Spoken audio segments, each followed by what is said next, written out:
किताब से मोहब्बत किसे नहीं होती, उसे ज़रूर होती है जिसे चीटिंग नहीं करनी होती। जिन्हें चीटिंग करनी होती है उनके लिए पन्ने किसी हर्रे के तौर पर इस्तेमाल होते हैं या फिर पॉकेट में छुपाने के लिए इस्तेमाल होते हैं, जो इलेक्शन हॉल में इस्तेमाल होते हैं। थंबनेल देख के आपके जहन में दो चीज़ें आई हो रही होंगी, फैसल कुरैशी की तस्वीर क्यों लगाई है और बारहवीं फेल क्यों लगाई है। आज हम बात करने लगे हैं बारहवीं फेल के ऊपर। बारहवीं फेल 2023 की एक ऐसी मूवी थी जिसने जवान, पठान, सालार और डंकी को हाइप कर दिया स्क्रीन से।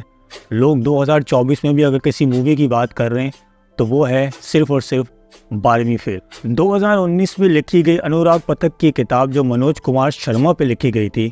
मनोज कुमार शर्मा आखिरकार हैं कौन?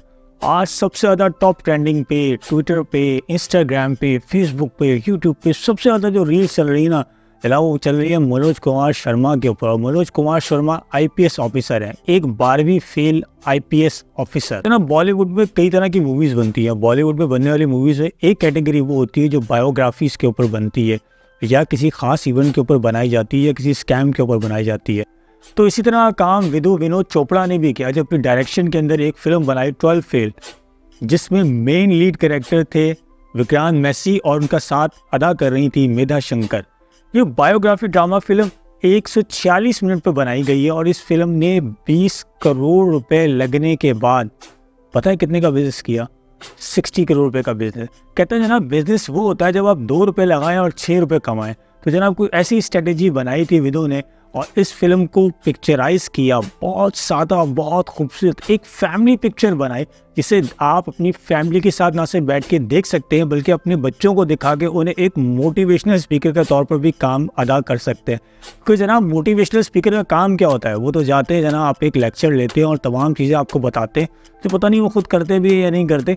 लेकिन इस फिल्म ने, 12 फेल फिल्म ने एक ऐसी छाप बनाई है कि अब हर कोई शायद आईपीएस ऑफिसर बनना चाहता है। इंडिया के छोटे से शहर चुंबल गांव यानी कि डाकुओं की बस्ती, और इस डाकुओं की बस्ती में खुलेआम होती है चीटिंग। और जनाब यही वो चीटिंग चैप्टर है जिसने पूरे हमारे एजुकेशनल माफियाज को बिठा के रखा हुआ है और हमारे बच्चों के मुस्तकबिल को तबाह कर रही है। और 12 फेल इस फिल्म के अंदर जो कैरेक्टर्स उन्होंने जो काम किया वो वाकई देखने वाला काम है। क्योंकि बताया जाता है कि चुंबल गाँव में जहाँ चीटिंग खुलेआम होती है वहाँ पे एक नया डीएसपी आता है और जब वो नए डीएसपी साहब आते हैं तो वो वहाँ पे नकल रुकवाते हैं। वो नकल रुकवाना वहाँ कई बच्चों को फेल कर देता है, जिसके अंदर मनोज कुमार शर्मा भी शामिल थे, जो कि अपने 10th में तो बहुत हाईएस्ट ग्रेड में पास हुए थे लेकिन अपने 12th के एग्ज़ाम के अंदर फेल हो जाते हैं उस दिन, क्योंकि उस दिन चीटिंग नहीं होती है। और फिर वो उसके बाद अपना रिक्शा लेके निकलते हैं और काम करने लग जाते हैं क्योंकि फादर की भी जॉब चली जाती है। और फिर वो दोनों भाई मिलके काम करते हैं और जब काम करने के दरमियान उन्हें फिर पुलिस वाले पकड़ लेते हैं और फिर वो उसी डीएसपी से मदद मांगता है। वो डीएसपी का एक जुमला उनकी ज़िंदगी बदलता है, जहाँ वो उसको कहता है कि चीटिंग करना बंद कर दो। वो कहते हैं कि मैं आपकी तरह बनना चाहता हूँ क्योंकि आप में बहुत पावर है। बेसिकली इस फिल्म में ना एक बात समझने की ज़रूरत है। शुरू में आपको ऐसा लगता है और आपको देख के लगेगा कि मनोज कुमार शर्मा जो हैं वो डीएसपी से इम्प्रेस्ड होते हैं क्योंकि डीएसपी के अंदर एक पावर होती है। और ये पावर उनको क्यों नज़र आती है कि उनके वालिद के साथ नाइंसाफ़ी होती है, तो उनको ये लगता है कि मैं डीएसपी बन के इस चीज़ को ख़त्म कर सकता हूँ।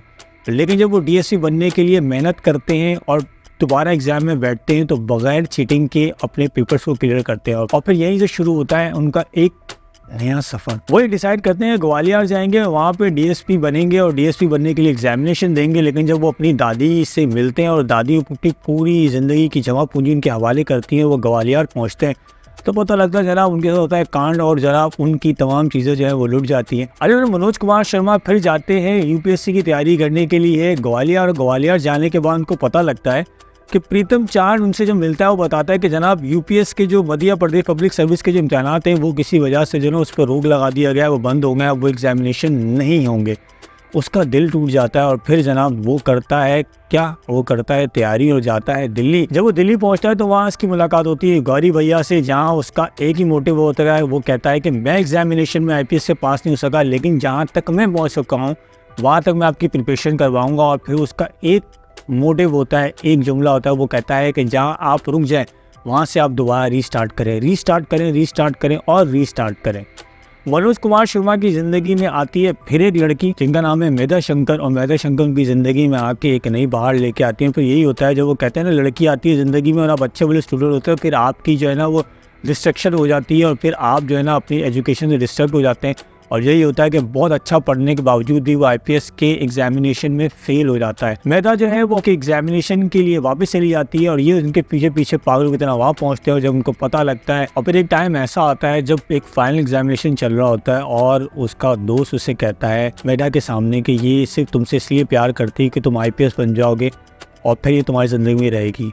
लेक बहुत रोते हैं और वो एक बहुत इमोशनल सीन होता है जहाँ पे फिर उससे कहा जाता है कि तुम जाओ, तुमने मुझे कहा था कि मैं अगर तुमसे प्यार करती हूँ, मैं तुमसे कह दूँ तुम दुनिया इधर की इधर कर दोगे, तो हाँ मैं तुमसे प्यार करती हूँ, जाओ और दुनिया को बदल दो। वहाँ से शुरू होता है एक सफ़र। गौरी भैया लेके आते हैं उसे अपने घर पर और बिठाते हैं और कहते हैं तू सिर्फ पढ़ और दुनिया की सारी चीज़ें छोड़ दे। और फिर मनोज कुमार शर्मा वो मेहनत करते हैं कि अपने एग्जामिनेशन को क्लियर कर लेते हैं। उसके बाद आता है फाइनल पड़ाव, और जो फाइनल पड़ाव होता है इंटरव्यू का, लास्ट इंटरव्यू का, जहाँ वो जाते हैं और जाने के बाद सच बताते हैं कि मैं 12वीं फेल क्यों हुआ था। आईपीएस के लास्ट पड़ाव में जब इंटरव्यू चल रहा होता तो मनोज कुमार शर्मा जब अपनी सीट्स पर आके बैठते हैं और सामने होते हैं उनके 4 लोग, और जब उनसे इंटरव्यू करते तो वो सच बताते हैं कि वो 12वीं फेल क्यों है, क्योंकि उन्होंने वहाँ पे चीटिंग की थी और चीटिंग करने के बाद उन्होंने दोबारा से इम्तिहान दिए और पास हो गए, जहाँ पे उनको होती है बहुत ज़्यादा क्रॉस क्वेश्चनिंग का सामना। और वो बिल्कुल सच जवाब देते हैं, वो अपने आप को मुतमईन करते हैं। उनसे पूछा जाता है कि आपने झूठ क्यों नहीं बोला, आप छुपा भी सकते थे, आप कुछ बोल भी सकते थे, लेकिन उन्होंने कहा मैं झूठ से और चीटिंग से बहुत दूर आ चुका हूँ। 12 फेल मूवी में फिर एंड में ये होता है कि वो सिलेक्ट हो जाते हैं और बहुत खुश होते हैं। उसके बाद उनकी मेधा से शादी हो जाती है एंड हैप्पी मैरिड लाइफ दिखाई जाती है। लेकिन अगर इस मूवी को बहुत गौर से देखा जाए ना, तो एक चीज़ समझ में आती है कि चीटिंग आपकी ज़िंदगी को तबाह कर सकती है, बर्बाद कर सकती है। जैसे एक इंसान चीटिंग के ज़रिए कहीं दाखिल तो हो सकता है, लेकिन वहाँ पे लॉन्ग रेस का घोड़ा कभी भी नहीं बन सकता, कभी भी कामयाबी हासिल नहीं कर सकता, एक लंबी इनिंग कभी भी नहीं खेल सकता, क्योंकि जो सलाहियत, जो काबिलियत उसके अंदर है ही नहीं, वो उसे कैसे सामने लेके आएगा। मनोज कुमार शर्मा ने एक बात तो प्रूव कर दी और ये बात साबित कर दी है कि अगर आप चीटिंग से जान छुड़ाना चाहें और अपने करियर को बनाना चाहते हैं तो आप एक 12वीं फेल से आईपीएस ऑफिसर बन सकते हैं। 12 फेल फिल्म हमें ये सबक देती है कि किताबों से दोस्ती और मोहब्बत का रिश्ता होना चाहिए, चीटिंग से दूर होना चाहिए।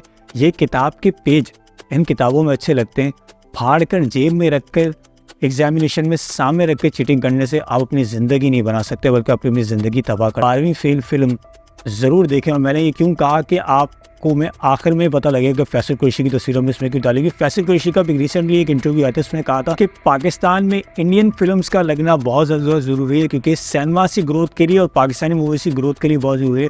तो मैं कहता हूँ कि 12वीं फेल जैसी फिल्म पाकिस्तानी सिनेमाज में लगनी चाहिए, ताकि यहाँ के कल्चर को देख के, अंदरूनी सिंध के कल्चर को देख के, अंदरूनी पंजाब के कल्चर और दूसरी जगह जहाँ पे चीटिंग्स होती है वहाँ ये लोग फिल्म देखें और देखने से सबक सीखें। बल्कि स्कूल और कॉलेज और यूनिवर्सिटी में इस फिल्म को दिखाना चाहिए, क्योंकि जितनी साफ़ सुथरी ये मूवी है उतना साफ़ सुथरा और ख़ूबसूरत इसका मकसद भी है। सो मैं आपको रिकमेंड करूँगा कि 12 फेल फिल्म अपने बच्चों के साथ, अपने पेरेंट के साथ बैठ के एक बार ज़रूर देखो। कोई पेरेंट्स अगर मेरी ये वीडियो देख रहा है तो वो अपने बच्चे को ये मूवी ज़रूर दिखाए। हो सकता है अफाका होगा, नहीं तो फिर कोई अलग ही काका होगा।